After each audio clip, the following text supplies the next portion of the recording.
ఇప్పుడే జీ5 app download చేయండి. చూడండి మీ ఫేవరెట్ టీవీ షోస్ ఎప్పుడైనా ఎక్కడైనా.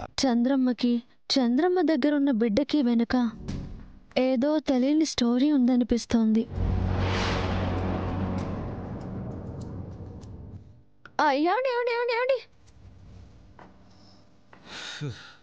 నేనెక్కడికి పారిపోవట్లేదు. ఏంటో చెప్పు. ఈరోజు ఏం జరిగిందో తెలుసా? తెలీదు. నేను నీతో పాటు లేకుండా ఎలా తెలుస్తుంది? చెప్తానో వినండి. మా ఇంట్లో నల్లపూసల ఫంక్షన్కి వచ్చిన ముసలావిడ దగ్గర బిడ్డ ఉంది కదా, ఆ బిడ్డ ఎవరని తెలుసుకోవడానికి నేను వాళ్ళ ఇంటి అడ్రస్ కనుక్కొని అక్కడికి వెళ్ళాను. కానీ వాళ్ళ ఇంటికి వెళ్ళేసరికి ఇంటికి తాళం వేసింది. వాళ్ళు వస్తారని బయట వెయిట్ చేసావా? కాదు,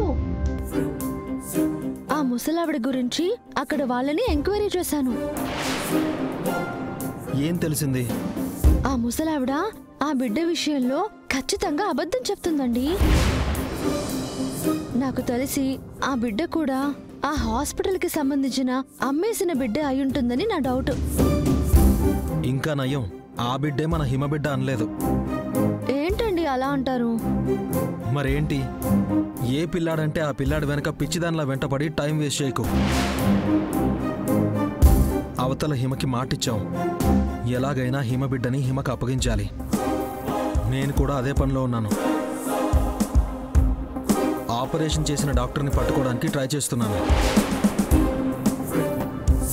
మరొక వైపు నా చెల్లెలికి అంత అన్యాయం చేసిన హాస్పిటల్ని సీజ్ చేయించడానికి ప్రయత్నాలు చేస్తున్నాను. నువ్వు పిచ్చి ప్రయత్నాలు ఆపి ప్రాపర్గా హిమబిడ్డ గురించి నీ వేలో నువ్వు ట్రై చేయి. కాదండి, ఆ ముసలావిడ దొరికితే హాస్పిటల్కి ఏవైనా లింక్ ఉందేమో తెలుసుకోవచ్చు. ఆ ముసలావిడ టాపిక్ వదలవా? నా సబ్ కాన్షియస్ మెమరీకి గట్టిగా అనిపిస్తుంది. ఆ ముసలావిడ దగ్గర బిడ్డకి హాస్పిటల్కి మన హిమా బిడ్డకి ఇంటర్ లింక్ ఉందని. నువ్వెక్కువగా ఆలోచన చేస్తున్నావు. నీకున్నదే బఠానీ గింజంత బ్రెయిన్. బ్రేక్ అవుద్ది, ఆలోచించుకో.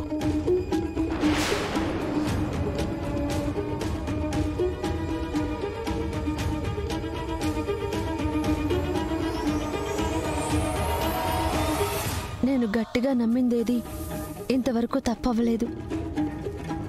అలాగే చంద్రమ్మ దగ్గర బిడ్డకి, హాస్పిటల్ నుండి మాయమైన పిల్లలకి, అమ్మేసిన హిమా బిడ్డకి లింక్ ఉంది.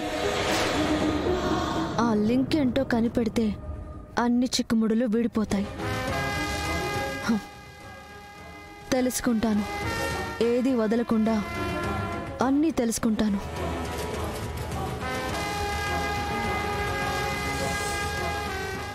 జీ5 యాప్ డౌన్లోడ్ చేసి అన్ని ఎపిసోడ్స్ పూర్తి ఉచితంగా చూడండి.